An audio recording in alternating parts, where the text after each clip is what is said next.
చిత్రం ఏమిటో తెలుసా అండి? అమ్మవారి పెదవుల గురించినటువంటి విషయాన్ని బాగా విని ధ్యానం చేస్తే 2 లక్షణాలు వస్తాయి. ఒకటి, నిద్రలేమితో బాధపడుతున్న వాళ్ళకి నిద్ర పడుతుంది అమ్మ పెదవులు అని నమస్కరించగలిగితే. 2, అమ్మవారి పెదవులను కానీ బాగా ధ్యానం చేసి అమ్మ పెదవులుగా నమస్కారం చెయ్యగలిగితే, నేను ఈ మాట అంటున్నప్పుడల్లా మీరు బాగా జ్ఞాపకం పెట్టుకోండి.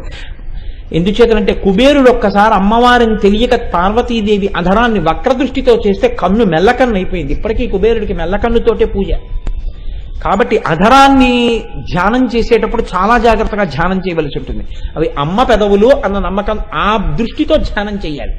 చేస్తే నిద్రలేమి ఉన్న వారికి నిద్ర పడుతుంది. 2, అమ్మవారి పెదవులకున్న శక్తి, నిద్ర అనగా స్వల్పకాలిక లయం.